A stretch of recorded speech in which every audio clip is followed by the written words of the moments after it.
welcome to episode number 29 of The Police and the People. With me, as always, is my partner in crime here, Josh Stokel. How you doing? I'm doing great. How are you, Tim? I'm good. You have a good Christmas? Yes, we did. It was a quiet one, but based on the circumstances, everybody is healthy, and that's what's important, right? Yep. The typical COVID Christmas, right? Right. Yeah, it was Right. real nice. My kids were home, so that was always good. So, and we also have another guest here today, a young man by the name of Phil Holland. I'll give you a full introduction in a second, but before I do that, just to make sure we can pay our bills here for this podcast, please, if you can, if you'd like to support it, just go to our Patreon account, which is patreon.com/thepoliceandthepeople, and just donate what you can. You know, a couple of dollars a month would be great. That helps us out. We do have to pay for the platform that we put this up on and such, and equipment and everything. So it would be really helpful if you could donate a little bit to help us out there. So this I've been really excited about this interview. So I was contacted by Phil a couple of months ago, I think it was. We've been having a lot of connectivity issues here getting this podcast going. But Phil said that he would like to tell his story about being shot by the Philadelphia Police Department. And he and I connected, and he told me the story, and it was just horrifying what happened. And we're going to give Phil a chance in just a second to fully explain what happened on that fateful evening. But really quick, Phil, you're from Philadelphia, right? Yeah, I was born in Africa, actually, Ivory Coast, but I moved to the United States when I was 3. So that's why I don't have an accent or anything like that. Okay. East / Upper Darby for 20 years until I moved. Okay. Gotcha. And what year did this happen? It was 2014, right? Yeah, April 22nd, 2014. Okay. All right. And you were living in the city and you were working, right? You had a couple of jobs, I believe. Yeah, I wasn't in the city. I was more so like in kind of a suburb area, but I would drive down to the city because I was delivering pizza. That was one of my jobs at the time. And that's how it happened. Delivering pizza, wrong place, wrong time, that kind of thing. Wrong place, wrong time. Yeah. So I guess why don't we just turn it over to you, Phil, and you kind of tell your story about what happened. And then we're going to have some questions for you. And but before you do that, we do want to make sure everybody understands that this is not a podcast that's about crapping on the police, specifically the Philadelphia Police Department. I'm sure there are many very good police officers within that agency. After you hear this story and we talk about it, you're going to understand that police departments make mistakes. They make mistakes in policy development. They make mistakes in tactics. And in my opinion, I think that's what happened here. But again, I just want to emphasize that we are not here to crap on Philly PD. All right, Phil, why don't you go ahead and tell your story, my friend? Yeah, if I go on too long, or if I'm, rambling, just let me know and I'll try to wrap it up because it is kind of a long story, but I'll try to give you the shorter version of it. Hey, so, Phil, you've got an hour, my friend. Okay. Cool. So yeah, this April 2014. At the time, I was working 2 jobs. I was working at the airport in like a bakery called Au Bon Pain, and I was delivering pizza. And I was also going to school, taking I think 2 classes at the time. And so that day in particular was like a very busy day. Not every day that I had everything going, but that day in particular, I had work in the morning, 5 to 12. Then I had my class, my speech class, 1 to 4, and then I had the pizza job from 5 to 11. And so that day was normal as ever. Did everything and got to work. Everything went well until it didn't. This was about 10:45. There was one last order for the night. Funny thing was, it wasn't even my turn because we would rotate. Drivers, we would rotate whenever an order came in. And my turn, but the person whose turn it was said I could have it because he didn't really care for the extra money or whatever. So I went and took it, and I reached the street. Normal delivery, gave the cheeseburger to the lady. That said thank you. And then, so this is where it kind of like, turned left. I am on the porch of the woman just delivered to. And as I'm walking off the porch, I see like a car at the top of the street and they're kind of swerving, doing donuts. And you can see the smoke from them like swerving. I don't know what that was. To this day, I don't know why. But when I saw that, kind of alerted me, but not really. But at the same time, I'm in Philly. I have about, I think, $300-400 in my pocket, and people have been killed for much less. And not that they would know that I have that, but they probably saw the sticker on the back of my car. They probably see the bag. I don't know what to think, but I'm just all right, let me get to my car and get out of here. So I got to my car and I, got in the seat. And you know how when you get in your car, the lights, come on. Yeah. So the lights are, and that's how, when the lights were on, I saw one person in the street approaching me, and I couldn't see anything but all black. Didn't see any, badge or anything like that. But he approached me from the, and I'm parked normally. So approached me from the street, and he shone his flashlight in my face and turned my lights on, and I tried to see better, but I blocked the light with my right hand. And when I blocked his flashlight, that's when I saw the second person walking in the street to my left. And because I'm blocking the light, I can kind of clearly see him, more or less, like his outline. And I can make out him pulling a gun from his waist. I can see like the shape of the gun. So once I saw that, I didn't have time to think. I might say like, oh, I thought I was about to get killed. I thought this and that. I did think it, but things happen so fast. You think it, but it's just like, it's kind of fight or flight. So when I saw that, try to get out of there as soon as possible. And when I saw, heard and saw like the muzzle flash of the guns firing. And when I saw and heard that, instinctively, obviously I ducked while also trying to get out the spot. I didn't hit the car in front of behind me. I don't know how, but while they were shooting, as soon as I moved forward, they started shooting. And so when I ducked, I could feel one bullet pierce my leg through my thigh. And I kind of felt it broke clean through, and it hit, my left leg, but it didn't pierce or anything like that. I could just feel it go and tap. And I felt that, and then I passed out. And about 5-10 seconds later, I'm crashing into a fence that's like right down the street, a couple yards away. And the sound of breaking glass all around me is like waking me up. And I don't know why yet, but I feel a bunch of like, I don't know what it is, but I feel wet, warm stuff on my face, and I can't see anything. I just hear glass breaking and everything. Next thing I hear is somebody opening my door, and they say, "Police, freeze, police." And me, I don't know what just happened. I just know I just got shot. That's what I do know. So I hear the police open my door. I'm like, "Hey, I just got shot. Please, I just got shot. Somebody just shot me." I said it like 10 times because that's all I know just happened. Mm-hmm. And I'm kind of shocked too. And the cop says to me, he says, "No shit, Sherlock." And that was because he had just done it, but I didn't know that. So I didn't have time to think of why he would say that. Right. I just kept saying, I just got shot. And he took me out the car of the driver's seat. And this kind of echoes George Floyd. He didn't have it on my back for 8 minutes or whatever, but put me on the ground while I was bleeding out my face and leg, and handcuffed me while his knee was on my back.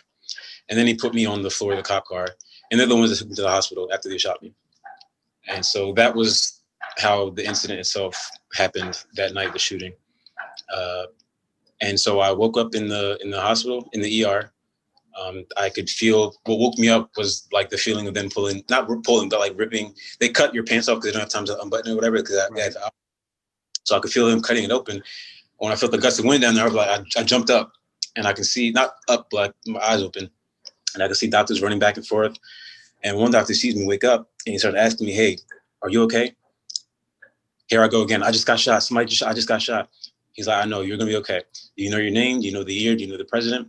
I was very lucid for someone that had just been shot in the face. I didn't know yet, but I was able to answer all those questions. And it wasn't until he asked me a couple more questions, but it wasn't until he asked me, do I have a number that I can call, like family-wise or whatever? And I thought of my mom, and I had her number in my head because I knew it by heart for years. Yeah. But not for some reason. It was because I started panicking and thinking I was going to die because I could like feel my body. It was like kind of rigid, and I didn't know what was going on. I didn't know what was going to happen. So I started crying. I started calling for my mom, started thinking I was going to die, all that stuff, started crying. Doctor's trying to calm me down and say, "Hey, just give me her number. I'll call her. She'll be right here." And I just kept crying, and I passed out. So I never gave the number. Too busy crying, whatever, and passed out shortly after. And next time I woke up was about a day and a half later. My mom was standing over me because my girlfriend saw the news. She had to call my mom.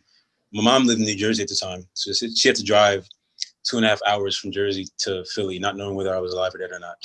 She just called the hospital, and they told her that I'd been shot in the face and leg, and they couldn't tell her much more than that. They were working on me. So, and that part of everything that I have told you, and I'm going to tell you, that part is the worst part for me. And this was before I was a parent. Just imagine, you get a call from your son or daughter's girlfriend or boyfriend or whatever, and they tell you he's been shot. You call the hospital, and they tell you he's been shot in the face. Mm. And pretty much more, but we're doing everything we can. And so she got that news, and then she's driving 2 hours with that thought.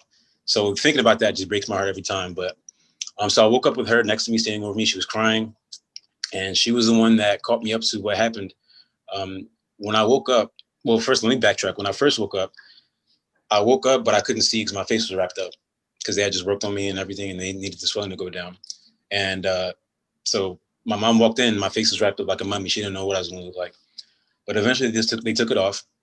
Face was very swollen. I have pictures of my Instagram for anybody listening. I'm going to give to it later, my Instagram. But face was covered, took it off. I had a tube down my throat. My right eye was swollen shut because when the bullet hit my face, I didn't know because it knocked me out immediately. But if you guys can see, and it's just going to be on YouTube, anybody can see, the bullet entered right here, and you can see the scar kind of right there, Yeah. and it broke the bone that holds my eye up right here. So this is why this eye kind of looks a little bit different. You probably can't tell if nobody can, but this bone kind of broke and my eye kind of collapsed a little bit. And then the bullet was stuck here in my jaw for about 2 years until they took it out. But so that's what happened. So I had the face was swollen, tube down my face, all that, and I was just irritated, uncomfortable, but I couldn't talk because of the tube. So my mom gave me she asked the doctors for like a little what do you call it? Not a notepad, but like a dry erasure board, a little mini one. Had a marker, and so I was just writing blind, like what happened. Look, my eyes like what happened, and I can hear them talking to me like you were shot. The police shot you, and I'm like the police, like for what? Like I never did anything. I've had interactions with the police before, but never been negative, never been arrested. Well, I was arrested before, but that was like a minor thing. It wasn't it was a misunderstanding. I never had a negative interaction with police, so I'm just like, why would this happen? Like I never done anything to anyone. I start crying while I'm asking, like, why would they do that? While they're telling me. And that's when she tells me that when she walked in, the police chief was there, and he explained to her that, they got in a call about shots being fired in the area. And the description they got was of like a 6'5" black man wearing a black hoodie.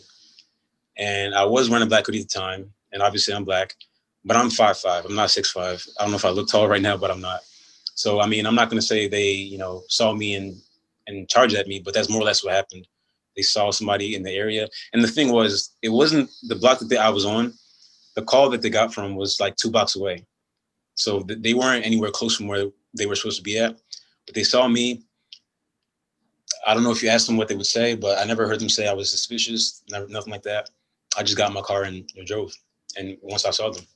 But that's what they told my mom. And mom told me that. And I mean, I was just, I don't know. I can't remember everything I was thinking, but I know I was irritated. I was pissed. Yeah. I was an asshole in the hospital, excuse my language, but I was just upset. Like I was upset about missing school. I was worried about, paying bills at the house that I was staying at. Because when my mom left to go to New Jersey, she left the house to me because I wanted to stay and, do it on my own. So I was worried about that. Just worried about a bunch of stuff besides the fact that I was shot in the face, and that too a little bit. But to fast forward that, I was in the hospital for about a week, 7 days. And I was in a rehab facility for another 7 days. So it was exactly 14 days I was in the hospital. And the doctors were telling me while I was there early on that I might not walk again because my femoral artery was severed. That's a major. Oh, wow. Oh, no kidding. I was being shot in the face. If that hadn't killed me, I almost got my leg amputated because you guys probably know, but if your femoral artery gets severed, you have about T-minus, I don't know how long until you bleed out. And so when I got to the hospital, they actually worked on this first. They had to basically, I would show you, but that's a bit too much, but they had to cut open long slits on both sides of my legs and one on my thigh to let all the blood out.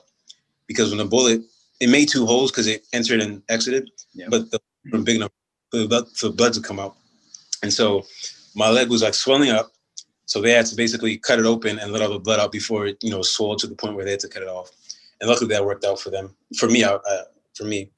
And so shout out to Penn Hospital for, doing that.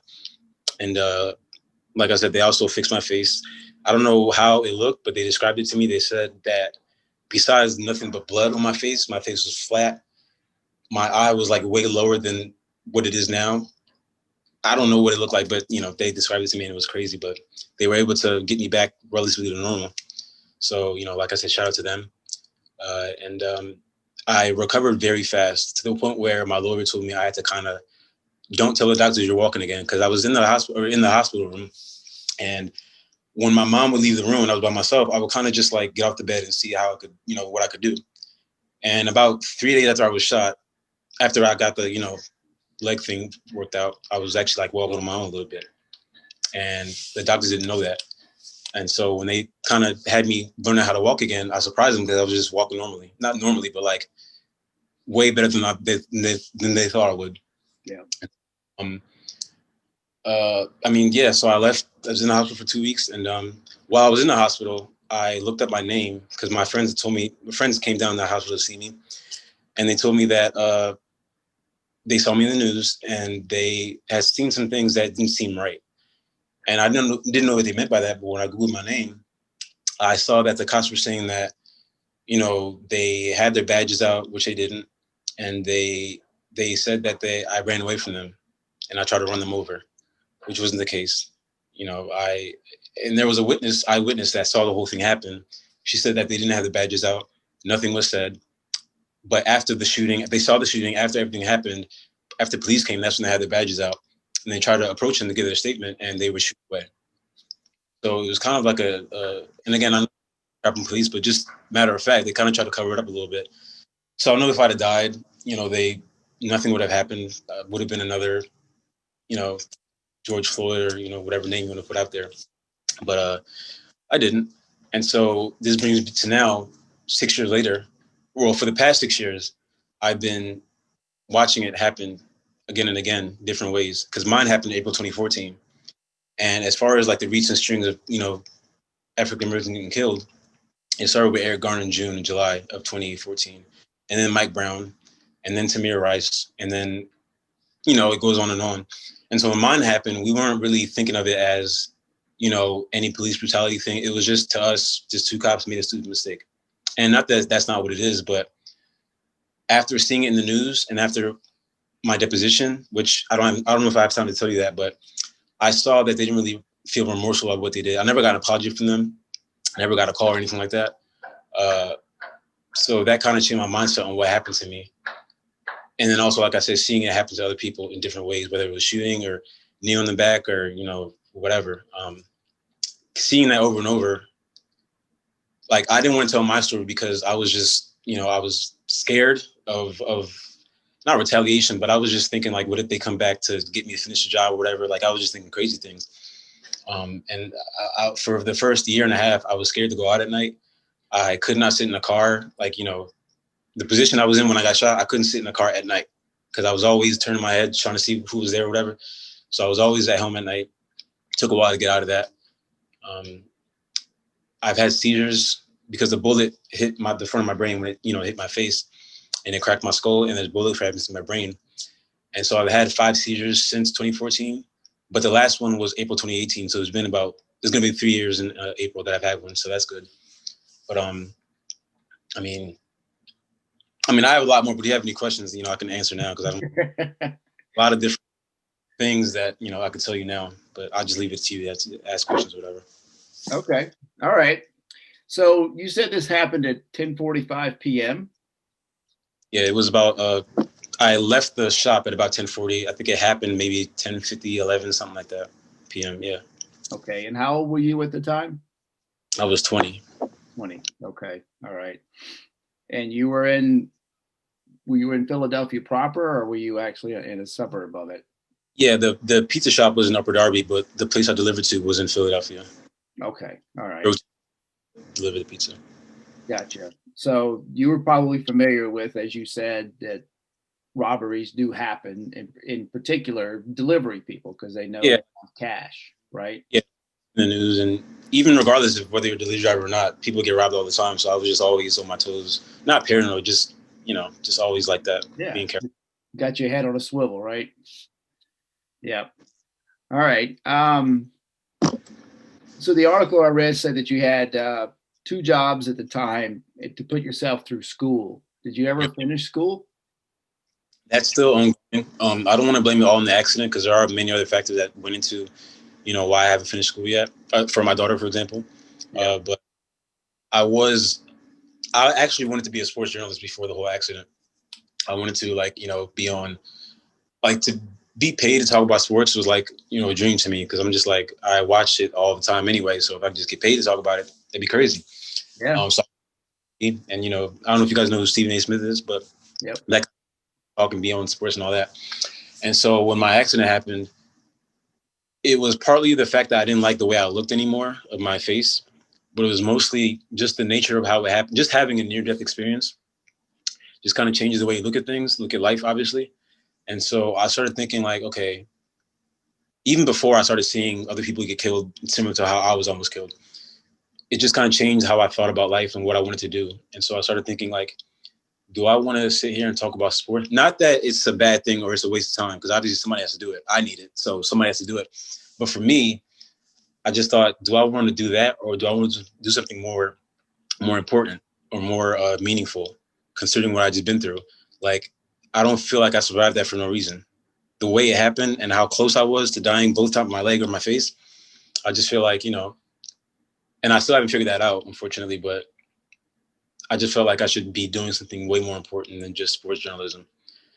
And it took me a while to even make a step to that, because like I said, I was in my own little box. Like, I was just didn't want to talk to anyone really. I got off of social media. I deleted my first Instagram. Didn't delete Facebook, where I wasn't really on it too much. I was just a hermit, basically, just talking to my close friends and just not really going out like that. Mm-hmm. And it took a while for me to break out of my shell and just, not be that way anymore. So, fast forward 6 years later, it is a crazy story, but I more or less recovered as much as someone can from that. And which is why now, partly because of the pandemic, I was in the house thinking about it all day. And then George Floyd happened. And then I forget his name, another one in August.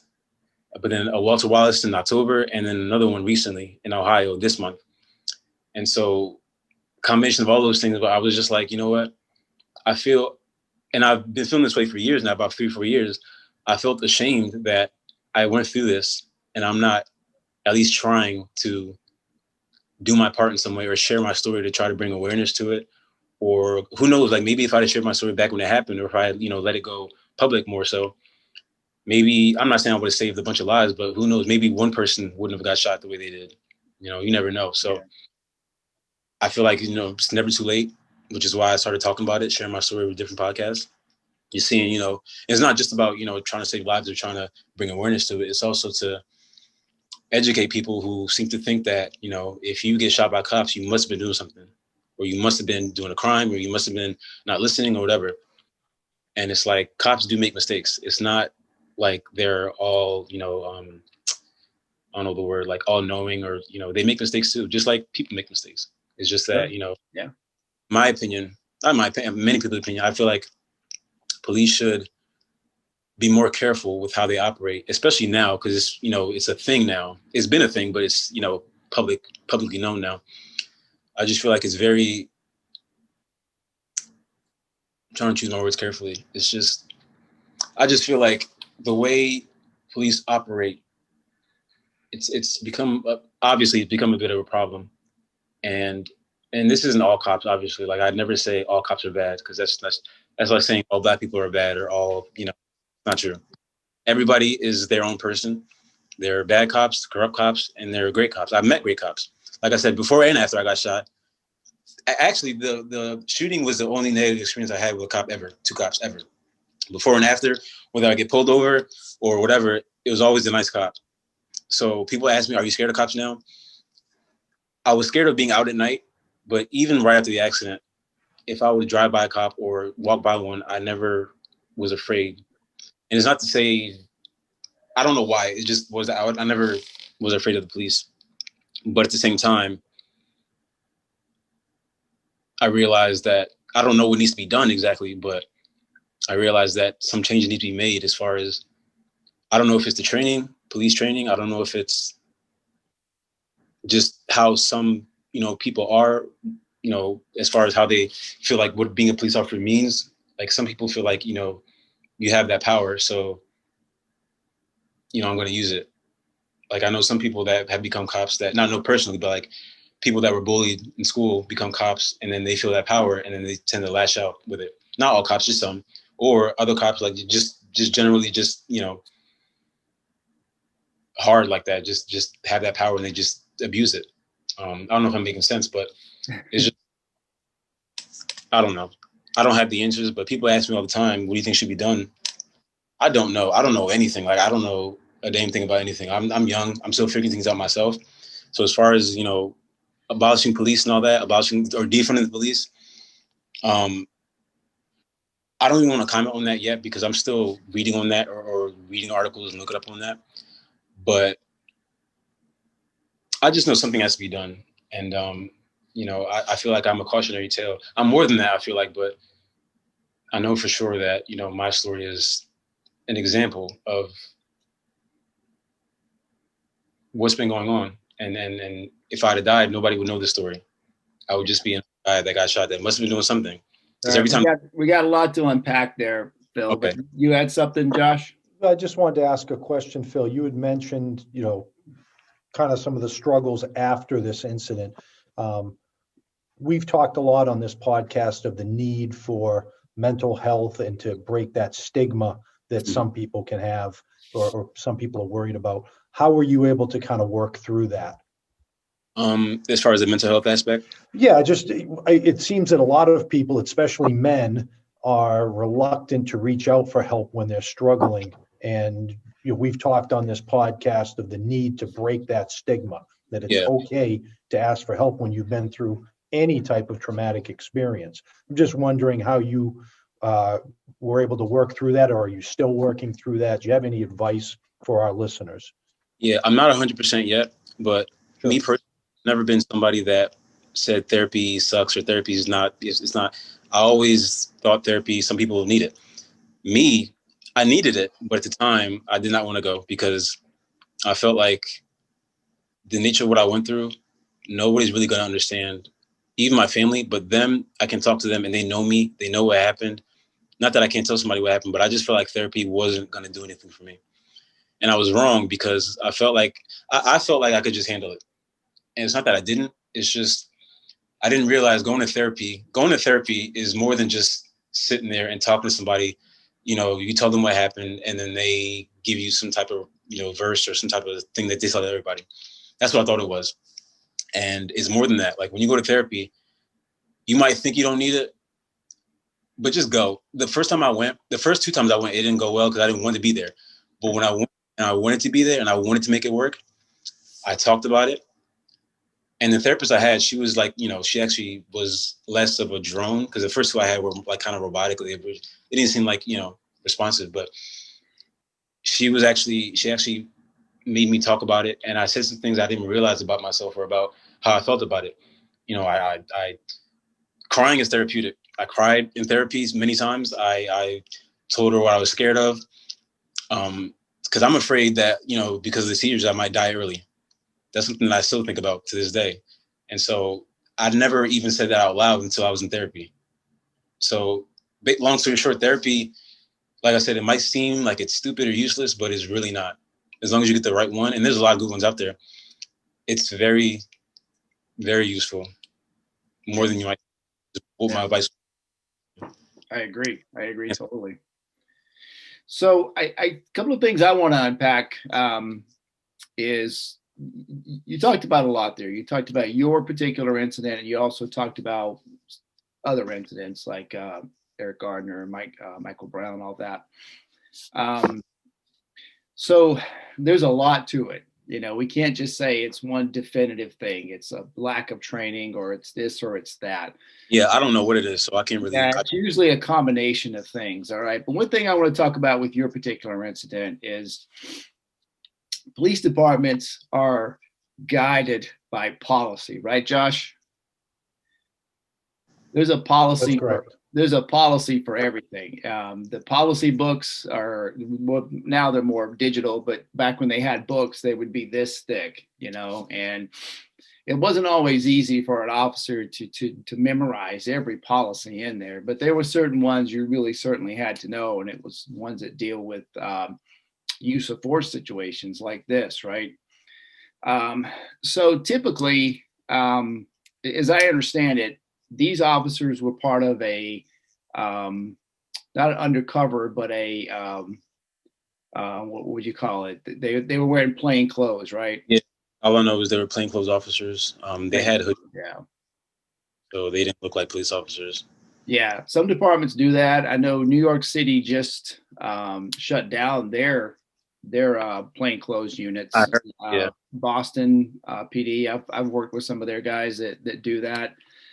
Now, I understand why. The why is that because if you're wearing a uniform with a shiny badge and everything and all this stuff, then someone's probably not going to commit a crime in front of you, right? But if if you don't look like a police officer, you may see more and hear more and identify more things in the plainclothes fashion. That's why they do it. It makes sense. I never questioned why they weren't in uniform. Right. But here's the slippery slope is that if you're at a plain clothes and now you're going to take an enforcement action, you're going to stop someone or you're going to do something, you don't look like a cop, right? You don't look like the police. You're not wearing that uniform. And just because you flip out a badge around your neck still doesn't completely, make people think that, oh, okay, you're a cop, so I'm just going to calm down. So yeah, in your particular situation, a shots fired call, I just question these guys being part of that and trying to stop you to talk to you about it. All right. I think that should have been more for uniform officers to do. If they saw you, they could have gotten your plate. Yeah. Or they could have tried to identify themselves more readily beforehand, right? Before, the guns came out and all of that. So that I kind of have an issue with that. I understand why they do it, but you have to be really careful in those circumstances. You really do, because like I said, people are going to see, not know you're a cop, and then they're going to run, or they're going to fight you, or because they're going to think they're being robbed like you were, right? And if I had seen a badge or anything, I just stood there. I had no reason to run.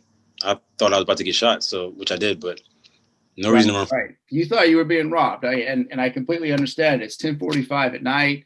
You're in Philadelphia. You're a delivery person. You're a prime target for robberies. Absolutely. So another thing that I have an issue with, and this is my personal opinion. This is Tim Jones. Josh may disagree with me on this, but I have never agreed with the policy or the practice of shooting at people in cars. Now, I know what they're going to say. I know that people say that it's self-defense because a car can be a deadly weapon. You can take it and run over somebody with it, right, and kill them. But I got to tell you, if I've never had to deal with it, so I can't speak from experience. But if I ever had been in front of a car that someone was driving towards me, my first inclination is going to be to get the heck out of the way, so I don't get run over and not start shooting. Okay. And even if I'm out of the way, out of the path of the vehicle, I'm no longer in danger. So do I need to start shooting at the driver at that point? And another thing, an example is what happened with you. You didn't stop immediately. You went down the street and crashed. What if you had hit a pedestrian, when you passed out? These kind of things happen because you were losing blood. It's kind of similar to, we had a policy where I worked at my agency. You didn't pepper spray anybody behind the driver's seat of a car, because what if they take off? Now they're blind, right? And it's unsafe.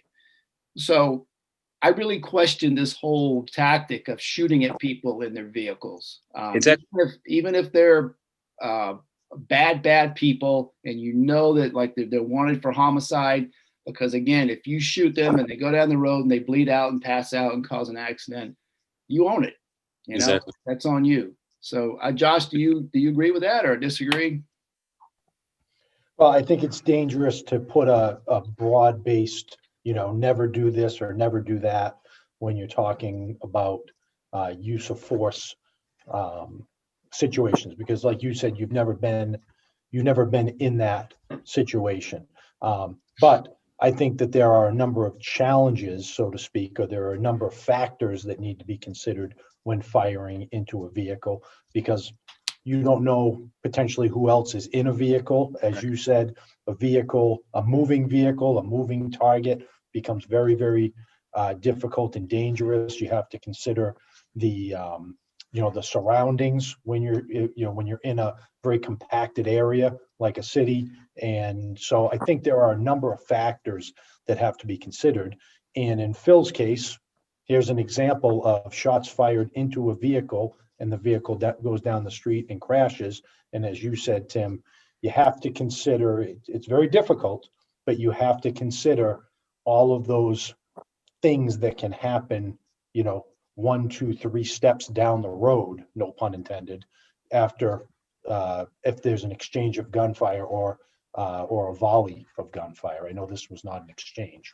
Right. Yeah, it's a different story if someone's shooting at you and you're returning fire, but that was not the circumstance here. So, it's against. I saw in an article it was against their policy to shoot at a moving vehicle, so they were never. Yeah, it was against the, which is why. That's why I made that comment about it. It becomes very, very tricky and dangerous when you're shooting at a moving target like that in a closed, very, very close surroundings. So, and I'm talking about this in general. I'm really not focusing so much on your specific incident, Phil. I'm talking about it in general, as you said, firing at a moving vehicle or moving targets when you're in a compacted area like that can become very dangerous. Okay. Phil, do you know if the Philly Police Department changed any of their policies after that? Particularly their plain clothes? Part of when the case was over and they wanted to settle, they didn't want to go to court, obviously. Part of when my lawyer, agreed to the terms, part of what they agreed to do was change the policy and change the training on how they train police officers. I don't know what they did. I don't know if they did it. I'm not gonna say I didn't follow up. Maybe I should have, but I don't know if they did it or not. I can't say. Okay, I couldn't find anything on the internet about any. I've looked and I couldn't see anything either. Yeah, about policy changes or anything. All right, and I don't have to ask this, but I want to ask it. Do you think that the officer shot you because you're Black? Like, yes, but not like as a racist and like, oh, he's Black, let's shoot him. It was like kind of like racial profiling. Like, because I was Black, I looked like the person they were looking for. And then I think it's just, I just matched the suspect or however they thought I matched it. And then it goes into how they went about it. Whether that's because I was Black, I don't know what kind of people they are. I didn't meet them, but I saw them in person once. I don't know who they are from the campaign, so I can't call them racist, but yeah, it's just, I'm going to say no, but I'm going to question if I was white, would they have approached me that way? Obviously not, because I didn't match, but if the suspect was white and then I was white, would they approach me like that? I'm going to say no. And I'm never going to change my mind on that, because not to say white people don't get shot by police, but in these kind of instances, I haven't seen it. I have seen many videos where white people are being detained the way they should be, which is by batons or tasers and all that stuff. But my firm belief is that wouldn't have happened to me if the genders were, or the races were swapped. That's what I think. Okay. All right. Well, you brought up an interesting topic earlier, which was that how do we deal with this? All right. With respects to the police and Black people being shot. Now, just so you know, white people are being shot too, unarmed as well, generally at higher numbers, but the media doesn't cover that. There's a guy I like to listen to a podcast. His name was Larry Elder, and he was questioned about this one time. He's a Black man.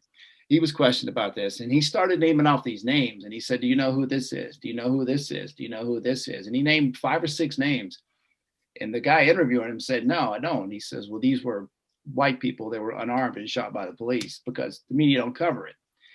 And that is, to me, is a little bit of the issue, is that I think that the media likes to stoke it a little bit because it gets clicks, it gets advertisers coming in. It's I don't know.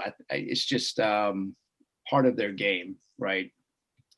Now, I'm going to give you my opinion again here, that there's enough blame to go around with respects to these issues that happen. I often say on our podcast that there's a way that we can probably almost 100% get rid of police people being shot, even people being tased and things of that nature, use of force. And the answer to that is just to comply. Just do what they ask you to do. You can work it out in court later on, but when you fight with, and I'm not saying you did, all right, your circumstance is completely different, but when you fight with the police, it changes everything. Adrenaline gets dumped on both people. The officer's thinking about what tool to use, how to get this person under control, how to get the handcuffs on them, and the other person's thinking about, I'm either going to hurt this guy or I'm trying to get the heck away from him. And emotions get ramped up. And when that happens, you don't have clarity of thought, and bad things can happen. All right. And they do. Absolutely, they do. So I think that if there's any message I would like to send out, it's that, if a police officer, a uniformed police officer, is telling you that you're under arrest, turn around, put your hands behind your back, you're going to put handcuffs on you, I recommend that you comply, because again, when you try to fight them, it changes everything, and you're what's that? I say, you'll never hear me disagree with that. That's yeah. But again, in your circumstance, you didn't know they were police. You thought they were being robbed. You were being robbed. Yeah. So you're just trying to get the heck out of there, right? Yeah. Generally with you. So you said you really didn't have an opinion on this, but I do have this as a question. And anything you can think of on how police departments can improve relations with the community, particularly with the Black community? It's not that I don't have an opinion on it. It's that the solution is so beyond me, and I feel like it's beyond anybody, because it's such a big problem with so many moving parts that it's not something that we can just, and I don't mean we, like us, I mean anybody as a society, we could just sit there and say, okay, here's a problem, let's stop doing this and we fix it. Or it's just, there's so many moving parts to it. But to answer your question, I mean, I know that, I don't know how true, like how accurate it is, but I know that police are put into certain neighborhoods because certain neighborhoods have higher crime rates. Mm-hmm. And I've read that police are sometimes, whether it's part of training officially, or whether they're just told to, I've read that police sometimes like actively try to stoke the fire, or like try to, aggravate somebody to try to get them to react the way they shouldn't. And so they can get their arrest. And I'm sure that happens with white people too. So that's why I'm not even gonna say white or Black people, because this is a police brutality issue. I don't want to make it a race thing right now. As far as how police could make things better, I mean, I feel a lot of people think that police are just all assholes because they have the power and they just want to shoot everybody. But I feel you should be aware of that, and should, whether you're bad or good, try to work against that stereotype that, cops are pigs and all that stuff. A lot of people think that because they've been seeing the news, whether it's the media or, whatever it is, they look bad. And so I feel like, and then good cops are suffering too because of this. Absolutely. And so, yeah. And I feel for them. Like, at the end of the day, cops are cops, but it's just like, they are people. And I'm not defending a cops or anything like that, but it's just like, they're people. There's not a defender or whatever. It's just everybody is their own person. So I just feel like it's unfortunate, but at the same time, the good cops not only should work against fighting that stereotype, but also make it known that they're good by pointing out, okay, this cop isn't a good guy, or this. I don't know how they would do it. I'm not saying they should do it like that, but it's just try to work and show people that you're not who everybody says you are, if that makes sense. And then there's also, try to use your tasers more, try to use the batons if you're going to shoot. And I'm not a cop, so I could never speak on what it's like to be in that moment where you're dealing with somebody that may or may not hurt you, the whole fight or flight thing from a cop. I don't know what it's like to be a cop, but if you're going to use your gun, I always felt like I don't see why you can't shoot at the legs or the feet. Maybe there's a reason for that, but I brought up his name earlier, Walter Wallace in Philadelphia. You know, he had a machete in his hand, and the cops were walking away from him, but they had their guns out. In that situation, you could have used your tasers or whatever, but if you want to use your guns, they could have easily shot him in the legs, and he wouldn't have been walking. But they decided to shoot him in the chest several times with his mom sitting there, and it's just like, yeah, he had a machete, so he wasn't like a non-threat. You have to shoot him dead right there, in my opinion. Okay. And Josh, you had something? Well, I just think that Phil made a great comment about, good police officers need to take on leadership roles. I think it's very important that good police officers be ready to lead people, because I think too often good police officers kind of stay on the sidelines because they don't want to rock the boat. So I think it's very important for, again, I'm going to keep using that term, good police officers. It's a bit of a broad term, but to be ready to lead, to mentor, to step in when they see new officers maybe struggling and not using best practices, not treating others in a professional manner. Good police officers need to step up, which I don't think has always happened in our profession.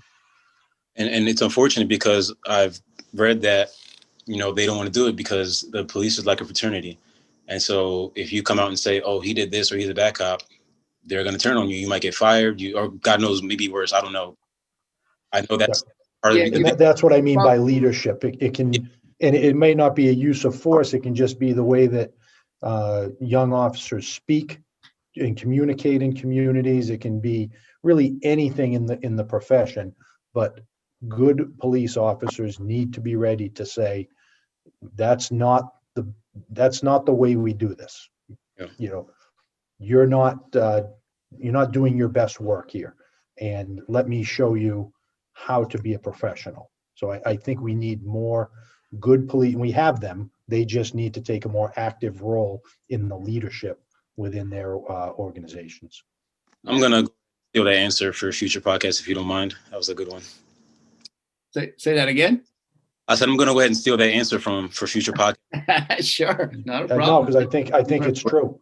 I think good, and that's the problem. There are lots of, as you mentioned, there are lots and lots and lots of good police officers, but I think they're on the sidelines. Yeah, because they don't want to be ostracized. They don't want to deal with the internal politics of it, so they keep silent. But Phil, I want to address something you mentioned earlier, and it's just so you know, it's, I've had 20 years as a police officer. Josh has had 24, I believe. And you talked about shooting people in the legs. I hear this quite often. It comes up, or shooting the gun out of their hand and things like that.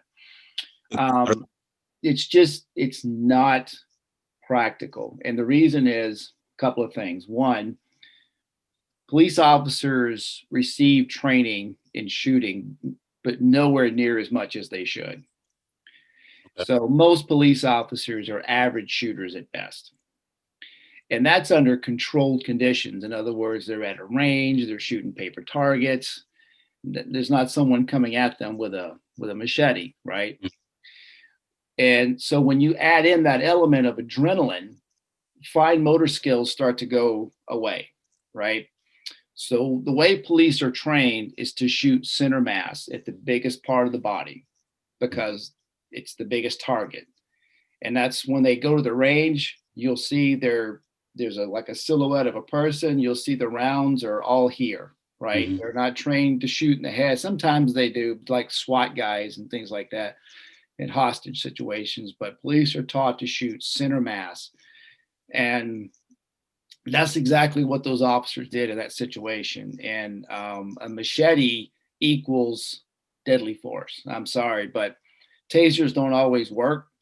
And if they deploy a taser and it doesn't work, then they got a machete buried in their head, So, and these guys want to go home. They want to go home to their families. So that's why they shot center mass in that situation.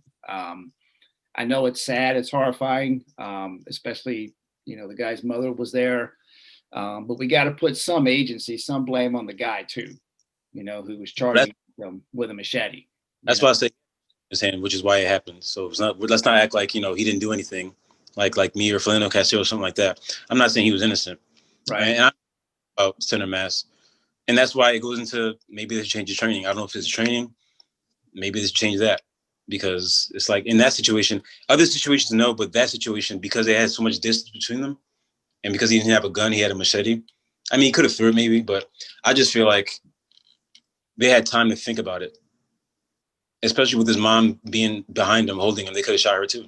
So that was added. That's just my opinion on it. Now, other situations like Jacob Blake, for example, he was fighting with the cops, ran away from them into his car, and then was fighting the cop, and then they shot him in the back and paralyzed him. Unfortunate. I don't like to talk about that because that's a situation where I can't really defend you. Why would you run from the cops? And he had his kids in the car, so I don't think they're going to do anything. But you said it earlier. You don't want to run from cops. Just don't. Just comply. So Jacob Blake, man. I don't talk about his story because he ran from them. So, yeah. No, and trust me, and a lot of people think that police are not being held accountable. But just people need to understand one major, because I had a discussion with my daughter about this. It is that in these situations, the police are also afforded due process. So they have a right to attorneys. They have a right to their day in trial. So all of that has to happen as well. And there's also internal investigations that go on. So it may seem like things don't happen quickly, but there's just a lot that has to happen first, the investigation primarily, before we can make any kind of decisions and move things into the criminal courts. But police officers do get fired. They do get sent to prison. The officer in South Carolina, that was absolutely deplorable what he did, and I'm so glad it was caught on video because he's now in prison. Which case was this? That was where it was with a black man, and he chased him into a park, and I remember. Yeah, and then he got away from him, and then he was running from him, and then he just shot him in the back. The cop was not in danger at all. And then I think he tried to plant the taser on the and it was all caught. I remember that. Yeah, it was someone was filming it. So yeah, you mentioned earlier about defunding the police. That's the worst thing you can do, because at the end of the day, you got to have money to pay the police officers, right? And they got to go out and do their jobs to keep people safe. So if you start taking their money away, then you're going to start taking it away from things like training and equipment and things like that they really need to help kind of do their job better. So defunding is not the answer. You need to give them more funding so they can have more training, so they can be better prepared, and give them more incentives to do a better job, and more incentives to get education. I find that most police officers who have college degrees and are very professional go through their careers with very little problems, and that's where we should be incentivizing police officers. Do you agree with that, Josh? Yeah, go ahead, Josh. Yeah, I'm a huge fan of education for law enforcement, and I think it just speaks to professional development. It doesn't necessarily have to be college education. I think that's one of the important ways to build yourself professionally, but it can be through training. It can be through research. There's a million ways for police officers to become more professional through maybe knowledge is a better way to put it. But yes, college is one way for police officers to develop themselves as professionals. Yeah. All right. Well, hey, gentlemen, we've been rolling for about an hour now. Phil, I really want to thank you for doing this. And it was you just went into Google, and that's how you found us. So yeah, that's great, man. So if you want, after this, I can send you an email of our social media links. And if you could share this on your social media, we'd really appreciate it. Help get your message out there. Help people understand that our podcast is about understanding perspectives, the police perspective and the people's perspective. That's why we call it the police and the people. So we need to have people like you, voices like yours on the show. So police officers that are listening to this can hear someone else's perspective and understand it. So really, really, really appreciate it, man. I can't thank you enough. Also, if you guys don't mind, this isn't like a plug or anything, but if people want to see, I started posting pictures of this stuff because I kept it to myself, and I just started posting them on Instagram back in September, and I got a lot of reaction from people messaging me and saying they didn't know it happened or that it was like.